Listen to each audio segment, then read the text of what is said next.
کہ جب ہم اعمال کے ذریعے اللہ کی ذات سے تعلق بڑھا لیں گے تو ہمارے مخلوق کے درمیان کے معاملات بھی درست ہوں گے. اس میں سب سے اہم چیز حقوق العباد ہے. اللہ اپنا حق جتنی چاہیں گے معاف کر دیں گے، لیکن بندوں کا معاملہ بڑا نازک ہے. اسی کوشش کرو کہ اللہ کے راستے میں نکل کر خدمت کے ذریعے ہمارے اندر اکرام مسلم کا، اس اکرام مسلم کی سزا پیدا ہو. یہ خدمت اپنی تربیت کے لیے ہے اور خدمت اپنے اندر حقوق کے ادا کرنے کی استعداد پیدا کرنے کے لیے ہے. حدیث میں آتا ہے کہ اللہ کا تعلق بندے سے، بندے کا تعلق اللہ سے اس وقت تک باقی رہتا ہے جب تک یہ دوسروں سے خدمت نہیں دیتا. اس لیے صحابہ کرام کا معمول یہ تھا، کوڑا بھی گر جاتا ہے صوبان کے جو ہے سواری سے تو نیچے اتر کر خود اٹھاتے تھے، خدمت دیتے نہیں تھے، خدمت سب کی کرتے تھے. حضور اکرم صلی اللہ علیہ وسلم صحابہ کے ساتھ اللہ کے راستے میں نکلے ہوئے تو آپ جنگل سے لکڑی چننے کے لیے خود تشریف لے گئے کہ میں لکڑی چن کر لاؤں گا. مسجد نبوی کی تعمیر میں آپ پتھر خود اٹھا رہے تھے. صحابہ نے عرض کیا پتھر ہم اٹھا لیتے ہیں، آپ سے اٹھ نہیں رہا ہے. آپ نے پیٹ کے سہارے سے طاقت لگا کر پتھر کو اٹھایا. فرمایا جس اجر کی تمہیں ضرورت ہے مجھے بھی اس اجر کی ضرورت ہے. اس طرح ہم اپنے آپ کو خدمت میں سب پیش کریں. یہ نہ کہو یہ کام میری حیثیت سے نیچا ہے. نہیں میرے دوستوں عزیزوں، سارے کام ہماری حیثیت سے اونچے ہیں، کیونکہ اعمال دعوت اعمال نبوت ہے، اعمال خدمت اعمال نبوت ہے. اپنے آپ کو خدمت کے لیے ہمیں اس طرح پیش کرنا ہے. اسی طرح ہمیں اللہ کے راستے میں نکل کر اپنی نیتوں کو درست رکھنا ہے. ہر عمل کو اللہ کی رضا کے جذبے سے کریں. حدیث میں آتا ہے ادنا ریا بھی شرک ہے، ادنا ریا بھی شرک ہے. اللہ کے غیر کا ادنا خیال آنا بھی اور اللہ کے غیر کے لیے ادنا عمل کرنا بھی شرک بن جائے گا. ہم اللہ سے اخلاص کو مانتے رہیں، کسی بھی چیز کا ارادہ نہ کریں. اس نکلنے کے زمانے میں کسی بھی چیز کا ارادہ نہ کریں.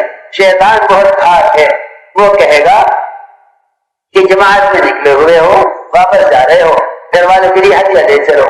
میں تم سے ضروری بات کر رہا ہوں، ہماری جماعتوں کا وقت بازار میں گزر رہا ہے صرف اس لیے کہ بھائی ہم تو علماء کی خدمت میں جائیں گے اور ہم سے کہا گیا ہے کہ بھائی ایمان والوں سے ملاقات کرو، انہیں ہدیہ پیش کرو، کیونکہ ہدیہ دینے سے محبت بڑھتی ہے. اس ہدیے کی سنت پر عمل کرانے کے لیے، اس ہدیے کی سنت پر دھیان سے میں کچھ کہنا چاہتا ہوں. اس ہدیے کی سنت پر عمل کرانے کے لیے یہ اس کو تعلیم واپس اٹھا کر بازار لے جاتا ہے. یہ تو سنت ہے. اتنا بھاگے شیطان تم سے کوئی کام سنت کے عنوان کے بغیر نہ کرا دے گا. وہ ساری بے وصولیاں سنت کے نام سے کروا دے گا کہ بھئی میں یہاں تو گیا ہوں، یہاں دینے کے لیے ہدیہ کچھ نہیں ہے. ہدیہ اسے کہتے ہیں جو آدمی اپنے علاقے سے اپنے ساتھ لے کر آئے. کہ کیوں لائے؟ اس لیے لایا ہوں کہ فلاں آدمی سے ملاقات ہوگی انہیں پیش کروں گا. اللہ کے راستے میں نکل کر سامان خریدو گے، چاہے ہدیے کی نیت سے ہی خریدو، پہلے سے زیادہ دنیا کی محبت دے کے لوٹو گے. میں اس کی باتیں عرض کر رہا.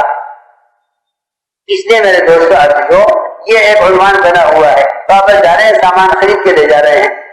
جماعت میں نکلے ہیں، سامان خرید رہے ہیں، نہیں اپنے لیے نہیں لے رہے، ہم تو کسی کو ہدیہ کریں گے، سنت پر عمل کرنے کے لیے لے رہے ہیں. سنو غور سے.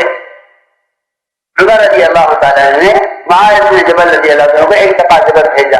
جب ان کی واپسی کا وقت ہوا تو ان کی بیوی انتظار میں تھی کہ یمن گئے ہیں، وہاں سے کوئی ہدیہ لے کر آئیں گے. واپس آئے تو خالی ہاتھ. ان کی بیوی نے کہا کہ معاذ وہ کہاں ہیں ہدیے جو لوگ اپنی بیویوں کے لیے لے کر آتے ہیں؟ حضرت معاذ نے فرمایا میں تیرے لیے ضرور کچھ لے کر آتا، مگر عمر نے مجھ پر ایک نگراں مسلط کر دیا. وہ میرے ساتھ آیا تھا، میرے ساتھ رہا، اس لیے میں اس کی وجہ سے کچھ دے نہ سکا. بیوی کو غصہ آیا کہ عمر نے میرے شوہر کو خائن سمجھا ہے کہ اس پر نگراں مسلط کیا اور میرے لیے کچھ ہدیہ نہ لا سکے. اس نے جا کر بات پہنچ گئی حضرت عمر تک. حضرت عمر معاذ کو بلا کر فرمایا تم نے بیوی سے کیا کہہ دیا؟ اس کو غصہ آ رہا ہے کہ میرے شوہر کو خائن سمجھ کر اس پر نگراں لگا دیا. حضرت معاذ نے فرمایا میں تو اللہ کو مراد دے رہا تھا کہ اللہ تعالیٰ میرے ساتھ ہیں، اس لیے میں تیرے لیے کچھ خرید نہ سکا. جہاں بھی چیزیں خیال آیا کہ اللہ دیکھ رہے ہیں، اللہ ساتھ ہیں، جب میں اللہ کے کام کے لیے آیا ہوں تو دنیا کا کوئی کام اس کام کے ساتھ نہیں کروں گا. ایک صحابی نے عرض کیا کہ یا رسول اللہ، ایک آدمی اللہ کے راستے میں نکلتا ہے اور اللہ کے راستے میں نکلنے میں ایک تیر چاہتا ہے، تیر، حالانکہ تیر اللہ کے راستے میں ہی کام آئے گا، کہ تیر قتال میں کام آئے گا. اگر نکلنے کے زمانے میں قتال کی نوبت آ بھی گئی جو اس دعوت کے کام کا آخری فرض ہے، جو اس نفر کا آخری فرض ہے، اگر اس کے لیے بھی ضرورت پیش آ گئی تو تیر وہ جہاد کی رائن کا ایک آدھا ہے، تیر جہاد کی رائن کا ایک آدھا ہے، ایک چیز ہے۔ صحابی نے عرض کیا کہ اگر کوئی شخص اللہ کے راستے میں نکل رہا ہے اور وہ یہ کہتا ہے کہ مجھے ایک تیر مل جائے، تو آپ نے فرمایا کہ اس راستے میں اس کے لیے دنیا اور آخرت میں اس تیر کے سوا اور کچھ نہیں۔ وہ غور کرو میں کیا کہہ رہا، تو بچوں کے لیے سامان خرید لو گے، خدا کی قسم دنیا میں بھی سامان، آخرت میں بھی سامان، جو یہ سامان لے کے نہیں مت جاؤ، اتنا اپنے آپ کو پابند کرنا پڑے گا۔ ہم نکل رہے ہیں دنیا کی محبت کو دل سے نکالنے کے لیے، انہی سامانوں کے ماحول میں گھر میں تھے، انہی سامانوں کے ماحول میں اللہ کے راستے میں ہے۔